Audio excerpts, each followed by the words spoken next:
ঢাকার রাস্তায় নতুন একটা দোকান খুলেছে, কিন্তু এটা কোনো সাধারণ দোকান নয়। এটা $120 মিলিয়ন একটা বিশাল গ্লোবাল প্ল্যানের অংশ, যা বাংলাদেশের রিটেল খাতের চেহারাটাই পুরোপুরি বদলে দিতে পারে। প্রিয় দর্শক, মানি মাস্টারপিসের আরেকটি পর্বে আপনাকে স্বাগতম। এই পর্বে বাংলাদেশে আলফা মার্টের আনুষ্ঠানিক যাত্রা শুরু সম্পর্কিত সকল তথ্য আমরা সংক্ষেপে তুলে ধরব।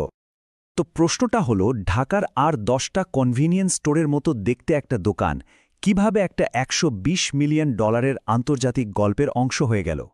চলুন এই বিশাল বিনিয়োগের পেছনের আসল কারণটা খুঁজে বের করা যাক।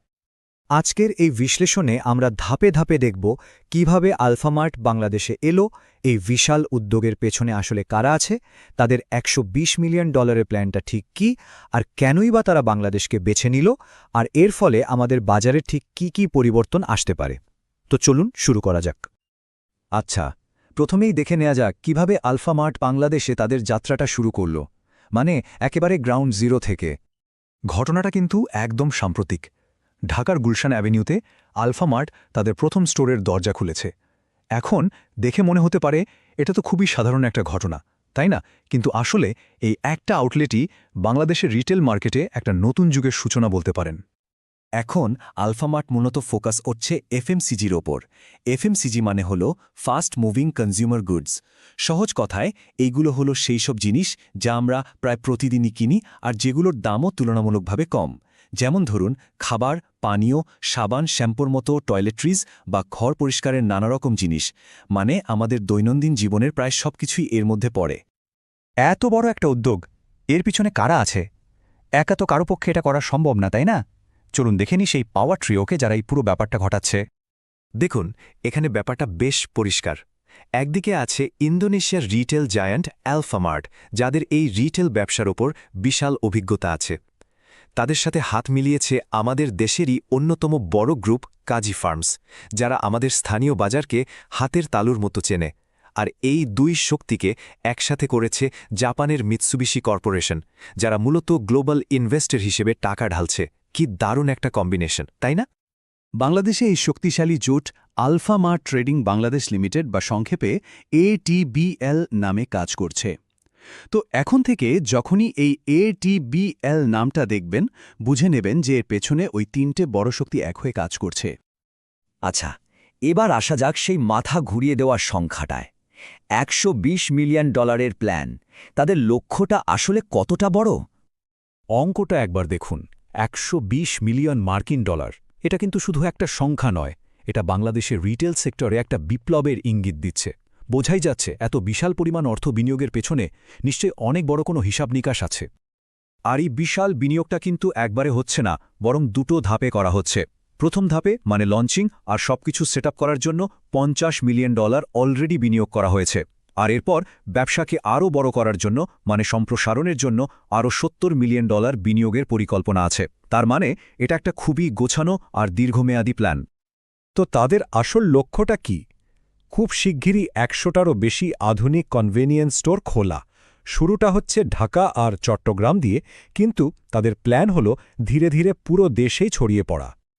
কিন্তু এখানে সবচেয়ে বড় প্রশ্ন যেটা মাথায় আসে সেটা হলো, পৃথিবীতে এত দেশ থাকতে কেন বাংলাদেশ? আর কেনই বা ঠিক এখনই? চলুন এর পেছনের আসল স্ট্র্যাটেজিটা একটু বোঝার চেষ্টা করি। এই স্লাইডটা দেখলেই কিন্তু পুরো ব্যাপারটা পরিষ্কার হয়ে যায়। দেখুন, ইন্দোনেশিয়ার বাজারটা এখন মারাত্মক প্রতিযোগিতাপূর্ণ। ওদের প্রধান প্রতিদ্বন্দ্বীরই 23,000-এর বেশি স্টোর আছে, মানে বড় শহরগুলো প্রায় কানায় কানায় পূর্ণ। অন্যদিকে বাংলাদেশের বাজারটা দেখুন, এখানে বিশাল একটা জনগোষ্ঠী আছে যা দিন দিন বাড়ছে। রিটেল মার্কেটের গ্রোথ বছরে 10 থেকে 12%। আর সবচেয়ে বড় কথা হলো, আমাদের বাজারটা এখনও মূলত পাড়া মহল্লার ছোট ছোট অসংগঠিত দোকানের উপর নির্ভরশীল। আলফামার্টের জন্য এর চেয়ে বড় সুযোগ আর কী হতে পারে বলুন?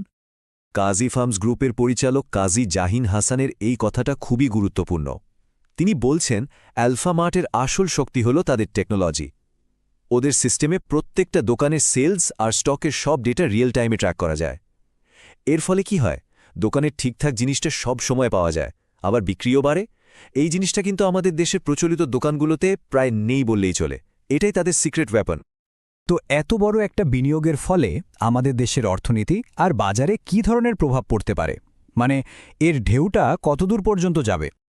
এর সম্ভাব্য প্রভাব কিন্তু অনেক। প্রথমত, হাজার হাজার নতুন চাকরি তৈরি হবে।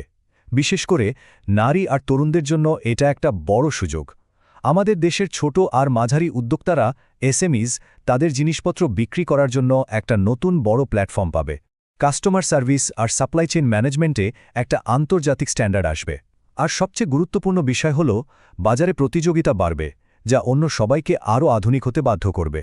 ফলে ক্রেতা হিসেবে আমাদের প্রত্যাশাও কিন্তু বেড়ে যাবে। আচ্ছা, অনেক তো কথা হলো, চলুন এবার পুরো ব্যাপারটা একবারে সংক্ষেপে দেখে নিই। মানে মূল পয়েন্টগুলো কি কি? তাহলে সারসংক্ষেপটা দাঁড়ালো এই রকম। ইন্দোনেশিয়ার এক বড় রিটেইলার আলফামার্ট বাংলাদেশে ব্যবসা শুরু করেছে। এটা কাজী ফার্মস আর মিৎসুবিশি কর্পোরেশনের সাথে মিলে করা $120 মিলিয়ন একটা জয়েন্ট ভেঞ্চার। তাদের প্ল্যান হল 100টারও বেশি টেকনোলজি নির্ভর কনভিনিয়েন্স স্টোর চালু করা। আর এই বিশাল পদক্ষেপের মূল কারণ হল বাংলাদেশের দ্রুত বেড়ে চলা কনজিউমার মার্কেট। এর ফলে দেশে নতুন চাকরি, এসএমইদের জন্য নতুন সুযোগ আর পুরো রিটেইল সেক্টরটাই আধুনিক হওয়ার একটা সম্ভাবনা তৈরি হয়েছে।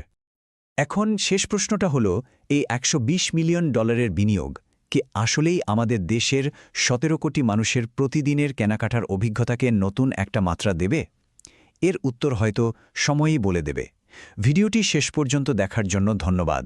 মানি মাস্টারপিসের ব্যবসা এবং টাকা পয়সা সম্পর্কিত পরবর্তী গুরুত্বপূর্ণ ভিডিওগুলির জন্য লাইক, মন্তব্য, শেয়ার এবং সাবস্ক্রাইব করতে ভুলবেন না।